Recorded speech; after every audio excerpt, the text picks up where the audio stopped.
ഇതിനൊരു ചെറിയൊരു അപ്ഡേറ്റ് ഉടനെ വരുമായിരിക്കും. പക്ഷെ എന്നാൽ പോലും ഫാമിലി പർപ്പസിന് ദിസ് ഈസ് ലൈക്ക് ബോത്ത്. ഈ ബൂട്ടിൽ സ്പേസ് ഉണ്ടോ ഇല്ലയോ എന്നുള്ളത് നമ്മളൊന്ന് ചെക്ക് ചെയ്യേണ്ട കാര്യമാണ്. പിന്നെ ഇതിൻ്റെ മൈലേജാണ് വേറെ കീ എലമെൻ്റ് എന്ന് പറയുന്നത്, ഒരു കീ പോയിൻ്റ് എന്ന് പറയുന്നത്. മിഡിൽ സീറ്റ്സിലേക്ക് വരുമ്പോൾ ഓഫ് കോഴ്സ് ആ ഒരു രാജകീയത്വം നമുക്ക് ഫീൽ ചെയ്യും. നല്ല സ്പേസാണ്. ഇപ്പോൾ ഇതിലേക്ക് കയറുമ്പം ഇൻറ്റീരിയറിൽ വരുന്നൊരു മാറ്റമുണ്ട്, നിങ്ങൾക്ക് കണ്ടുപിടിക്കാമോ?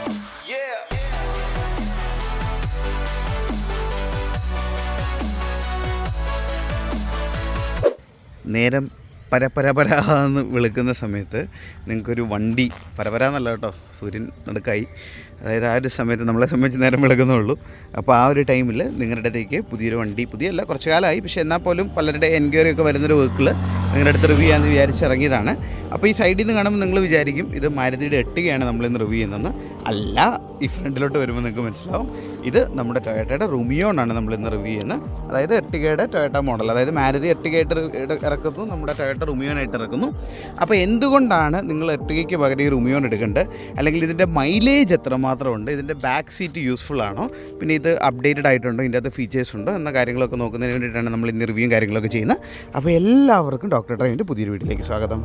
അപ്പോൾ നമ്മൾ ഈ ഫ്രണ്ടിലേക്ക് നോക്കുമ്പോൾ ശരിക്കും നമുക്ക് നോട്ടീസ് ചെയ്യുന്നൊരു കാര്യം എന്ന് പറയുന്നത്, അതായത് ആ ഒരു ടൊയോട്ടയുടെ അവരുടെ സിഗ്നേച്ചർ ആയിട്ടുള്ള നമ്മുടെ പുതിയൊരു ഇനോവയ്ക്ക് വന്നൊരു ഗ്രില്ലുണ്ടല്ലോ, അവർ ആ ഗ്രില്ലൊക്കെ ചേഞ്ച് ചെയ്തല്ലോ, ആ ഒരു ഗ്രില്ല് തന്നെയാണ് നമ്മുടെ റുമിയോണിന് വരുന്നത്. അത് അത്യാവശ്യം ഈ ഒരു എർട്ടിഗ അല്ലെങ്കിൽ മാരുതി ഡിസൈൻ ചെയ്തിട്ട് ബോഡി ഷേപ്പിന് സ്യൂട്ട് ചെയ്ത് പോകുന്നുണ്ട്. അതുപോലെ തന്നെ ആ ബമ്പറും ആ ഒരു ഫോഗ് ലാമ്പിൻ്റെ അകത്തും ചേഞ്ചും കാര്യങ്ങളും വന്നിട്ടുണ്ട്. പിന്നെ ഓഫ് കോഴ്സ് ഇത് പ്രൊജക്ടർ ലാംപ്സ് ആണ് വരുന്നത്. LED ആണോ എന്നുള്ളത് ഞാനിപ്പോൾ ലൈറ്റ് കളിച്ച് നോക്കാം. LED അല്ല, ഇതൻ്റെ നിങ്ങൾക്ക് കാണാം, അത് LED കൊടുക്കായിരുന്നു. അത് നോർമൽ ഹാലജൻ ലാംപ്സാണ് അവർ കൊടുത്തിരിക്കുന്നത്. പിന്നെ നമുക്ക് ഈ ഡിസൈനെ കുറിച്ചൊക്കെ ഞാൻ കൂടുതൽ പറയേണ്ട കാര്യമുണ്ട്, നിങ്ങൾക്ക് അറിയാവുന്നൊരു കേസല്ലേ. ഫ്രണ്ടിലത്തെ റൂമിയോണ് വരുമ്പോൾ അത് ചേഞ്ച് ആയിട്ടുണ്ട്. പിന്നെ വന്നിരിക്കുന്നൊരു ചേഞ്ച് എന്ന് പറയുന്നത്, ഇത് 15 ഇഞ്ച് അലോയ് വീൽസാണ്. എല്ലാ മോഡലും 15 ഇഞ്ചേ വരുന്നുള്ളൂ. അതിൻ്റെ ഒരു ഡിസൈൻ തന്നെ ഇവർ വന്നപ്പോഴത്തേക്കും കുറച്ചൊരു ഡയമണ്ട് കട്ട് വേറൊരു രീതിയിലാണ് വന്നിരിക്കുന്നത്. ഇത് സൈഡ് സ്കേർട്സ് ഒക്കെ കൊടുത്തിട്ടുണ്ട്. അത് നല്ല രീതിയിലൊരു സ്പോട്ടിനെസ് തരുന്നൊരു ഒരു ഫീല് തരുന്നുണ്ട്. ഇതാണ് സൈഡ് പ്രൊഫൈല്. പണ്ടോട്ടുള്ള കുറച്ച് എക്സ്റ്റെൻഡ് ചെയ്തിട്ടുള്ള അത്ര യൂണീക്കായിട്ടുള്ളൊരു മോഡലല്ല, എന്നാലും ഒരു ഫാമിലി സെഡാൻ കോൺസെപ്റ്റ് അല്ലെങ്കിൽ ഒരു വാൻ കോൺസെപ്റ്റിൽ ഡിസൈൻ ചെയ്തിരിക്കുന്നതാണ്. ഇപ്പോൾ നമ്മൾ ബാക്കിലേക്ക് വരുമ്പോഴും ചെറിയ എന്തൊക്കെയോ ചേഞ്ച് ഉണ്ട്. ബാക്കിലേക്ക് വരുമ്പോൾ ഒരു ഡിസൈൻ ഒരു കുറച്ചുകൂടെ എന്നൊരു ചേഞ്ച് ആയൊരു ഫീൽ തോന്നുന്നുണ്ട് കേട്ടോ. ഈ ടെയിൽ ലാംപ്സ് കുറച്ചുകൂടെ എന്നൊരു ഇത് ഡിസൈൻ ചേഞ്ച് ആയതാണോ അല്ലയോ എന്ന് എനിക്കൊരു സംശയമുണ്ട്. നിങ്ങളൊന്ന് കമൻറ്റ് ചെയ്യുക. ഞാൻ എർട്ടിഗ ഒത്തിരി നോക്കിയിട്ടില്ലായിരുന്നു. അപ്പോൾ ഇവിടെ ഈ പറഞ്ഞ പോലെ ആ ലൈറ്റ്സ് പോയിക്കുന്നത് കാണാൻ നല്ല രസമുണ്ട് കേട്ടോ. ഒരു പ്രോപ്പർലി ഡിസൈൻഡ് ആയിട്ടുള്ളൊരു SUVയുടെ ബാക്ക് പോലെ നമുക്കിത് കാണുമ്പോൾ ഫീൽ ചെയ്യും. റുമിയോൺ എഴുതിയിട്ടുണ്ട്, വി ഡ്രൈവ് എന്ന് എഴുതിയിട്ടുണ്ട്. ഒത്തിരി ക്രോമിൻ്റെ എലമെൻ്റ് ഉണ്ട്. നമ്മളെ സംബന്ധിച്ച് ക്രോമിൻ്റെ എലമെൻ്റ് ഒത്തിരി ഇഷ്ടമില്ല. പിന്നെ ഇതൊരു ഫാമിലി സെഡാനാണല്ലോ. അപ്പോൾ ഈ 7 സീറ്റ് വന്നു കഴിയുമ്പോഴത്തേക്കും ഈ ബൂട്ടിൽ സ്പേസ് ഉണ്ടോ ഇല്ലയോ എന്നുള്ളത് നമ്മളൊന്ന് ചെക്ക് ചെയ്യേണ്ട കാര്യമാണ്. ബൂട്ടിൽ അത്യാവശ്യം സ്പേസ് ഉണ്ട്. ഇതുണ്ടോ, ഇതെൻ്റെ ഒരു കൈയാണെങ്കിൽ ഇത്രയധികം സ്പേസ് അവിടെ വരുന്നുണ്ട്. ഇത് മടക്കിയിട്ട് കഴിഞ്ഞാൽ നമുക്ക് നല്ല രീതിയിൽ യൂസ് ചെയ്യാനും പറ്റും. സ്പേസ് വരുന്നുണ്ട് കേട്ടോ. യൂട്ടിലിറ്റിയാണ് ഇവൻ്റെ മെയിൻ എന്ന് പറയുന്നത്. അപ്പോൾ അതിന് ബാക്കിൽ സ്പേസും ഒക്കെ വരുന്നുണ്ട്. സൺറൂഫ് ഇല്ല. നമ്മൾ ഡോർ തുറക്കുമ്പം ഒരു കംപ്ലീറ്റ്ലി ഒരു ഡാർക്ക് ഷെയ്ഡൊന്നുമല്ല, ഒരു ക്രീമിഷ് ഷെയ്ഡാണ് കംപ്ലീറ്റ്ലി ത്രൂ ഔട്ട് പോയിരിക്കുന്നത്. സീറ്റ്സ് ആണെങ്കിലും ഒരു ലെതർ ഫിനിഷ് അല്ലെങ്കിൽ ഒരു പ്രീമിയം ഫീൽ കിട്ടുന്നതിന് വേണ്ടിയിട്ടാണ് ഈ ഒരു കളർ കോംബോ കൊടുത്തിരിക്കുന്നത്. എന്നാൽ ലെതർ ആണോ എന്ന് ചോദിച്ചു കഴിഞ്ഞാൽ ലെതറിൻ്റെ കളറും അല്ല. നിങ്ങൾ വിചാരിക്കുന്നതാണ് അല്ല എനിക്ക് എന്താ വട്ടുണ്ടോ ഈ സീറ്റ് ബെൽറ്റ് ഇങ്ങനെ ഇട്ട് വെച്ചേക്കുന്നുള്ളത്. അതായത് ഇപ്പോൾ പുതിയ വരുന്ന മാരുതി വണ്ടിക്കകത്തൊക്കെ നിങ്ങൾ കണ്ടിട്ടുണ്ടോ, അതായത് നമ്മൾ സീറ്റ് ബെൽറ്റ് ഇവിടെ സെൻസർ കൊടുക്കാത്തതുകൊണ്ടാണെന്ന് തോന്നുന്നു, അത് കിടന്ന് കീന്ന് അടിച്ചുകൊണ്ടിരിക്കും ഫുൾ ടൈം. അപ്പോൾ അതുകൊണ്ട് നമ്മൾ അത് ഇട്ട് വെക്കണം. ഇത്രയും മടങ്ങത്തുള്ളതാണ് എൻ്റെ വിശ്വാസം. അപ്പോൾ നമ്മളിതിലേക്ക് കയറി കഴിഞ്ഞ് കഴിഞ്ഞാൽ, ഇപ്പോൾ എനിക്ക് അത്യാവശ്യം സൈസുള്ള ഒരാളാണ്. ഈ കഴിഞ്ഞ 2-3 മാസം കൊണ്ട് ഒരു 10 കിലോയും കൂടെ കൂടിയിട്ടുണ്ട്. അപ്പോൾ പണ്ടത്തേനേക്കാളും എനിക്ക് ബാക്കിലിരിക്കാൻ കുറച്ചുകൂടെ സ്പേസ് വേണം. അപ്പോൾ ഞാൻ കുറച്ചുകൂടി ഇരുന്ന് കഴിഞ്ഞ് കഴിഞ്ഞാൽ അതിൻ്റെ അർത്ഥം സ്പേസ് ഉള്ള വെഹിക്കിളാണ്. അത് ബാക്ക് പറഞ്ഞ പോലെ കുഞ്ഞു പിള്ളേർക്ക് ഇരിക്കാം എന്നുള്ളൊരു കോൺസെപ്റ്റേ ഉള്ളൂ. എന്നാൽ അത്യാവശ്യം വന്ന ഒരു ചെറിയൊരു ട്രിപ്പിനൊക്കെ ബാക്കിൽ ഇവിടെ ഇരിക്കാൻ പറ്റും. ഇവിടെ ഒരു കപ്പ് ഹോൾഡറൊക്കെ കൊടുത്തിട്ടുണ്ട്. ഇത് പുറത്തേക്ക് ഇറങ്ങാനായിട്ട് ഓഫ് കോഴ്സ് ആ ഒരു സ്വിച്ചിൽ പ്രസ് ചെയ്യുക, ഓപ്പൺ ചെയ്ത് ഇറങ്ങുക. അപ്പോൾ ഇവിടെയാണ് നമ്മൾ AC വെൻസ് കൊടുത്തിരിക്കുന്നത്. ബാക്ക് സീറ്റിൽ AC വെൻസ് ഒന്നും വരുന്നില്ല. പണ്ടത്തെ ഒരു സ്റ്റൈലിലുള്ള ഈ ഒരു റൂഫിലാണ് അവർ 4 AC വെൻസും കൊടുത്തിരിക്കുന്നത്. ശരിക്കും ഈ ഒരു റൂമിയോണിനെ നിങ്ങളൊരു 5 seater vehicle plus additional 2 emergency seat എന്നുള്ള രീതിയിൽ കൺസിഡർ ചെയ്താൽ മതി ഒരു ഫാമിലി പർപ്പസിന്. മിഡിൽ സീറ്റിലേക്ക് വരുമ്പോൾ ഓഫ് കോഴ്സ് ആ ഒരു രാജകീയത്വം നമുക്ക് ഫീൽ ചെയ്യും. നല്ല സ്പേസാണ്. സീറ്റ്സ് ആണെങ്കിലും അത്യാവശ്യം സോഫ്റ്റാണ്, അത്യാവശ്യം കംഫർട്ടബിൾ ആയിട്ടുള്ള സീറ്റാണ് കൊടുത്തിരിക്കുന്നത്. പിന്നെ ഈ കളർ കോംബോ എനിക്ക് അത്ര ഇഷ്ടപ്പെട്ടിട്ടില്ല. AC വെച്ച് നമ്മൾ പറഞ്ഞ പോലെ മുകളിലാണ് വരുന്നതിൻ്റെ ഒരു കൺട്രോൾ ചെയ്യാനുള്ള പണ്ടത്തെ സ്റ്റൈൽ ഫാനൊക്കെയാണ് കൊടുത്തിരിക്കുന്നത്. അപ്പോൾ ഇതിനൊരു ചെറിയൊരു അപ്ഡേറ്റ് ഉടനെ വരുമായിരിക്കും. പക്ഷേ എന്നാൽ പോലും ഫാമിലി പർപ്പസിന് this is like both. Okay, ഇനി നമ്മൾ ഫ്രണ്ടിലേക്ക് വരുമ്പോൾ ഇതാണ് ഫ്രണ്ടിലത്തെ ഒരു ഡിസൈൻ എന്ന് പറയുന്നത്. ഇതിനെക്കുറിച്ച് നമുക്ക് ആ ഒരു ഡ്രൈവിംഗ് സീറ്റ് കയറി ഇരുന്നിട്ട് ബാക്കി പറഞ്ഞുതരാം. അപ്പോൾ അതിലേക്ക് പോകുന്നതിന് മുമ്പ് ഇതിൻ്റെ എൻജിൻ സ്പെക്ക് നിങ്ങൾക്ക് കാണണ്ടേ. അപ്പോൾ ഇത് ശരിക്കും അവരുടെ ഒരു നിയോ ഡ്രൈവ് V എന്ന് പറഞ്ഞ വേരിയൻ്റാണ്. അതായത് ഏറ്റവും ടോപ്പ് എൻഡിൻ്റെ കൂട്ടത്തിൽ ഇവരൊരു മോട്ടറും കാര്യങ്ങളൊക്കെ കൊടുത്തിട്ടുണ്ട്. അതായത് ചെറിയൊരു ഹൈബ്രിഡ്, മറ്റേ എർട്ടിഗയുടെ മൈൽഡ് ഹൈബ്രിഡ് എന്ന് പറയുന്ന പോലെ ഇവർ കൊടുത്തേക്കുന്നതാണ് നിയോ ഡ്രൈവ് എന്ന് പറയുന്നത്. അപ്പം അതാണ് ഇതിൻ്റെ എൻജിൻ വരുന്നത്. ഇനി നമുക്ക് ഈ പറഞ്ഞ പോലെ നമ്മുടെ ഡ്രൈവിംഗ് സൈഡിന് മുമ്പ് ഓഫ് കോഴ്സ് നമ്മൾ ചെയ്യുന്ന പോലെ ഇതിൻ്റെ ഒരു വെയിറ്റ് ഒന്ന് ട്രൈ ഔട്ട് ചെയ്ത് നോക്കുകയാണെങ്കിൽ വലിയ വെയിറ്റ് ഇല്ല, എന്നാൽ ചെറിയൊരു വെയിറ്റുള്ളൊരു ഫീലാണ് വരുന്നത്. ഇനിയിപ്പോൾ നമുക്ക് ഡ്രൈവിംഗ് സീറ്റിലേക്ക് കയറിയിരിക്കാം. ഇപ്പോൾ ഇതിലേക്ക് കയറുമ്പം ഇൻറ്റീരിയറിൽ വരുന്നൊരു മാറ്റമുണ്ട്, നിങ്ങൾക്ക് കണ്ടുപിടിക്കാമോ? വളരെ സിമ്പിളാണ്. ഈ ഒരു ലോഗോ, ആ ഒരു ലോഗോയിൽ മാത്രമേ ചേഞ്ച് വന്നിട്ടുള്ളൂ. ബാക്കിയെല്ലാം നമ്മുടെ മാരുതിയുടെ സെയിം. അതായത് 2 കമ്പനി വിൽക്കുന്നതെന്നല്ലേ ഉള്ളൂ. അപ്പോൾ ഇതിൽ നമ്മളിന്ന് സ്റ്റാർട്ട് ചെയ്യുകയാണെന്നുണ്ടെങ്കിൽ അതാണ് എൻജിൻ സ്റ്റാർട്ട് സ്വിച്ച് എന്ന് പറയുന്ന ബാക്കിലത്തെ AC ആണ്. നമുക്കത് ഇതിൻ്റെ ഫാൻ സ്പീഡ് ഓഫ് ചെയ്തിട്ടേക്കാം. ബാക്കിൽ വണ്ടിയൊന്നുമില്ല. ഓഫ് കോഴ്സ് നമ്മളിത് കേരളത്തിലല്ല.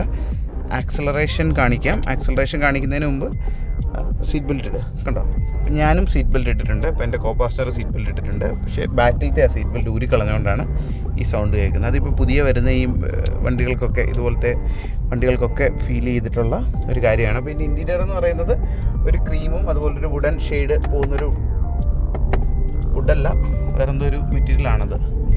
ഏത് മെറ്റീരിയൽ? അലുമിനിയമാണോ? വേറെ ഏതൊരു മെറ്റീരിയലാണത് കൊടുത്തിരിക്കുന്നത്. അതേത് മെറ്റീരിയലാണെന്ന് എനിക്ക് മനസ്സിലായില്ല. അപ്പോൾ അതാണ് ഇതിൻ്റെ ഇൻസൈഡ് എന്ന് പറയുന്നത്. ഓഫ് കോഴ്സ് 6 എയർ ബാഗ്സ് ആണ് ഇതിനും വരുന്നത്. പിന്നെ നമ്മൾ പറഞ്ഞ പോലെ മൈൽഡ് ഹൈബ്രിഡ് ആയതുകൊണ്ട് ഇതിൻ്റെ അകത്ത് ഈ മീറ്ററിൻ്റെ അകത്ത് നമുക്കത് കാണാൻ പറ്റും. അതായത് ഒരു എനർജി ഫ്ലോ മീറ്റർ. അതായത് ഒന്നെങ്കിൽ എൻജിൻ തന്നെ ആയിരിക്കും, ഇവിടെ ഒരു ബാറ്ററി പാക്കും കാണിക്കുന്നുണ്ട്, ഒരു മോട്ടറും കാണിക്കുന്നുണ്ട്. പക്ഷേ നമ്മൾ അത്ര പവർഫുൾ ആയിട്ടുള്ള ബാറ്ററി പാക്കാണെന്ന് വെച്ചാൽ എനിക്കറിയത്തില്ല. EV മോഡൊന്നും സെപ്പറേറ്റ് ഇല്ല. മൊത്തത്തിൽ കോമൺ ആയിട്ടുള്ള ഈ ഒരു മോഡ് മാത്രമേ ഇവന് വരുന്നുള്ളൂ. നമ്മൾ ആക്സിലേറ്ററിൽ നിന്ന് കാലെടുക്കും, റീജനറേഷനാണ് നടക്കുന്നത്. അതുകൊണ്ടിട്ടാണ് അവിടെ ഒരു ഐക്കൺ വരുന്നുണ്ട്. അതുപോലെ തന്നെ ഇവിടെ നമുക്ക് റീജനറേഷൻ ചെയ്യുമ്പോൾ തിരിച്ച് ആ എനർജി ഫുള്ള് ഇതിലേക്ക് കയറുവാണ്. ഓക്കെ, അത് കഴിഞ്ഞു. പിന്നെ നമ്മൾ നമ്മുടെ റിവ്യൂയിലേക്ക് പോവുകയാണെങ്കിൽ ഇതിൽ കയറിയിരിക്കുമ്പോൾ തന്നെ നമുക്ക് ഫീൽ ചെയ്തൊരു കേസ് എന്ന് പറഞ്ഞാൽ അത്യാവശ്യം ഹൈറ്റുള്ളൊരു പൊസിഷനിലാണ് ഇരിക്കുന്നത്. ചെറിയൊരു SUV ലെവൽ ഓഫ് ഫീലിംഗ് നമുക്ക് തരുന്നുണ്ട്. നമ്മളിത് ഡ്രൈവ് ചെയ്യുന്ന മാനുവൽ വേരിയൻ്റാണ്, ഓട്ടോമാറ്റിക് വേരിയൻ്റ് അല്ല. ഇതിനെ സംബന്ധിച്ചിട്ട് തണ്ട് അത്യാവശ്യം ബോഡി റോളുണ്ട്. നമ്മൾ ഒറ്റ സ്പീഡിൽ വളച്ച് കഴിഞ്ഞാൽ വണ്ടി തോട്ടി പോകുന്നുള്ള കാര്യത്തിൽ ഒരു സംശയമില്ല. അതുകൊണ്ട് ആരും സ്പീഡിൽ വന്നിട്ട് വളയ്ക്കാതിരിക്കുക. പ്രോപ്പറായിട്ട് കൺട്രോൾ ചെയ്ത് തന്നെ ഈ വെഹിക്കിൾ ഓടിക്കുക. ഇതൊരു ഫാമിലി യൂട്ടിലിറ്റി പർപ്പസിന് വേണ്ടിയിട്ടാണ് ഇത് യൂസ് ചെയ്യുന്നത്. നമ്മൾക്ക് സ്പോർട്സ് യൂട്ടിലിറ്റി എന്ന് പറഞ്ഞൊരു പർപ്പസും ഇതിൻ്റെ അകത്ത് വരുന്നില്ല. SUV നല്ലത്, ഇത് MPV ആണ്. അപ്പോൾ അതാണ് ഇനീഷ്യലി ഉള്ളൊരു കേസ് എന്ന് പറയുന്നത്. പിന്നെ ഇതിൻ്റെ അകത്ത് ഇതിൻ്റെ സീറ്റ്സ് അത്യാവശ്യം കംഫർട്ടബിളാണ്. ഇത് കണ്ടോ, നമ്മൾ ഹോൾഡ് ചെയ്ത് ഇരിക്കുന്ന രീതിയിലുള്ള സോഫ്റ്റ് കംഫർട്ടബിൾ സീറ്റാണ്. ഇതിന് തിട്ട് വരുന്നത്. നമ്മൾ സസ്പെൻഷൻ നോക്കുകയാണെങ്കിൽ സസ്പെൻഷനും അത്യാവശ്യം ഹോൾഡ് ചെയ്യുന്നുണ്ട്. ഇതുണ്ടോ, നമുക്ക് വലിയ കാര്യമായിട്ടുള്ളൊരു കുലുക്കം അറിയുന്നില്ല. സസ്പെൻഷൻ നല്ല സസ്പെൻഷൻ തന്നെയാണ്. പിന്നെ ഇതൊരു 7 സീറ്റർ വണ്ടി ആയതുകൊണ്ട് ഇപ്പോൾ ഇതിനകത്ത് 2 പേര് ഇരിക്കുന്നുള്ളതുകൊണ്ട് ഇതൊരു കാലിയായിട്ട് പോകുന്നൊരു ഫീല് കിട്ടുന്നു. പിന്നെ ഇതൊരു 1.5 ലിറ്റർ എഞ്ചിനാണ് വരുന്നത് കേട്ടോ. 1.5 ആണെന്ന് പറഞ്ഞായിരുന്നല്ലോ. 1.5 ആ ഒരു കോമൺ എഞ്ചിനാണ്. അതിന് പവർ കുറവാണോ എന്ന് ചോദിച്ചു കഴിഞ്ഞാൽ 7 പേര് കയറുമ്പോൾ പവർ കുറയുന്നൊരു ഫീലിംഗ് നമുക്ക് തോന്നാനുള്ള എല്ലാ സാധ്യതകളും ഞാൻ കാണുന്നു. പിന്നെ ഇതിൻ്റെ മൈലേജാണ് വേറെ കീ എലമെൻ്റ് എന്ന് പറയുന്നത്, ഒരു കീ പോയിൻ്റ് എന്ന് പറയുന്നത്. കമ്പനി പറയുന്ന മൈലേജ് എന്ന് പറയുന്നത് 20-22 കിലോമീറ്ററാണ്. പക്ഷെ നമുക്കൊരു 18 തൊട്ട് 20 വരെ മര്യാദയ്ക്ക് ഓടിച്ച് കഴിഞ്ഞാൽ ഈ ഒരു സാധനത്തിനകത്ത് കിട്ടും. ഓഫ് കോഴ്സ് ഇത് ഹൈബ്രിഡും കൂടെ ആയതുകൊണ്ട്. പിന്നെ ഇതിനെക്കുറിച്ച് പറയുന്നത് ഇത് ആരെടുക്കണം എന്നുള്ള ചോദ്യമാണല്ലോ. ഓഫ് കോഴ്സ് ഫാമിലി പർപ്പസിന് വേണ്ടിയിട്ടുള്ള ഇപ്പോൾ ഒരു 5 പേര് കൂടുതലുള്ള ആൾക്കാരല്ല, ഒരു 5 പേരുള്ള ആൾക്കാരുള്ള വെഹിക്കിൾ 5 പേരുള്ള ആൾക്കാർക്ക് ചൂസ് ചെയ്യാൻ പറ്റുന്നൊരു ഓപ്ഷൻ, 5 6 പേരുള്ള ഒരു ഫാമിലിക്ക് ചൂസ് ചെയ്യാൻ പറ്റുന്നൊരു ഓപ്ഷനാണ്.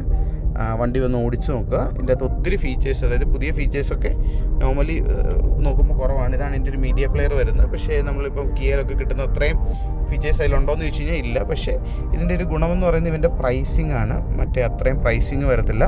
കുറച്ചുകൂടെ റിലയബിലിറ്റി എന്ന് പറഞ്ഞൊരു പെർസ്പെക്റ്റീവ്, അല്ലെങ്കിൽ റിലയബിലിറ്റി എന്ന് പറഞ്ഞൊരു എലമെൻറ്റ് ഇതിൻ്റെ അകത്ത് വരുന്നുണ്ട്. അതായത് കുറച്ചുകൂടെ റിലയബിൾ ആണ് വെഹിക്കിൾ എന്ന് പറയുന്നത്. ഓൾറെഡി പ്രൂവൺ ആയിട്ടുള്ള നമ്മുടെ കമ്പനിയുടെ ആ ഒരു ഫീല് തന്നെയാണ്, ഒരു കോൺസെപ്റ്റ് തന്നെയാണ് ഇതിൻ്റെ അകത്ത് വരുന്നത്. ഇനി നമ്മൾ ആകാംക്ഷയോടെ കാത്തിരിക്കുന്ന നമ്മുടെ റൂമിയോൻ്റെ ആക്സലറേഷനാണ്. അപ്പോൾ അതിന് ഫസ്റ്റ് ഞാൻ AC ഓഫ് ചെയ്തു. ഇത് മാനുവലാണ്, ഓട്ടോമാറ്റിക് അല്ല. അപ്പോൾ അതുകൊണ്ട് ക്യാമറ ലിജോഡയിലേക്ക് കൊടുക്കണമായിരിക്കും. അപ്പോൾ അതിന് മുമ്പ് വേറെ എന്തെങ്കിലും പറയാനുണ്ട്? ഇല്ല രണ്ടായി കൊടുത്തിട്ടുണ്ട്. 1.5 ആണ് വരുന്നത്. നമുക്ക് ചെക്ക് ചെയ്ത് നോക്കാം. ഇതിൻ്റെ ട്രാക്ഷൻ കൺട്രോൾ ഓഫ് ആണോ? ട്രാക്ഷൻ കൺട്രോൾ ഓഫ് ചെയ്യണം? വേണ്ട, ഓണാക്കി തന്നെ ഇട്ടേക്കാം. ബാക്കിൽ വണ്ടിയൊന്നുമില്ല. ട്രാക്ഷൻ പിടിച്ചോടെ 6-7 കയറ്റി വണ്ടി നശിപ്പിക്കുന്നില്ല. നമ്മളൊരു 5 ഒരു സ്മൂത്ത് ഒരു കറക്റ്റ് ഒരു പവർ ബാൻഡ് ഉണ്ടോ നിങ്ങൾക്ക്? ആ ഒരു പവർ നിങ്ങൾക്ക് അത് ഫീൽ ചെയ്യും. ഇതുണ്ടോ? ആ ഒരു പവർ ബാൻഡിൽ വേണം വണ്ടിയുടെ ഗിയർ ചേഞ്ച് ചെയ്ത്. ഇപ്പോൾ നമ്മൾ ഗിയർ മാറുമ്പോൾ ഒരു ജെർക്കിങ്നെസ് ഒന്നുമില്ല. ഇവിടെ പവർ ഉണ്ട്, എന്നാലും ഞാൻ മാറാം. ഇതാണ് നമ്മുടെ ഒരു 0 to ഇപ്പോൾ നമ്മളൊരു 100-120 എടുത്ത് സ്പീഡ് എത്തുന്നുണ്ട്. എത്രയും സ്പീഡ് നോക്കണ്ട, ഇത് കേരളത്തിലല്ല ഓഫ് കോഴ്സ്. ആ ഒരു സ്പീഡിലേക്ക് വരെ കയറുന്നുണ്ട്. നമുക്ക് വലിയ പ്രോബ്ലംസ് ഒന്നും കാണുന്നില്ല. പിന്നെ ഇവിടെ നമുക്കൊന്ന് ബ്രേക്ക് ടെസ്റ്റ് ചെയ്ത് നോക്കിയേക്കാം. ബാക്കിൽ വണ്ടിയൊന്നുമില്ല. വളരെ സ്മൂത്തും വളരെ സഡിലുമായിട്ട് വണ്ടി അവിടെ സ്റ്റോപ്ഡ് ആയിട്ടുണ്ട്.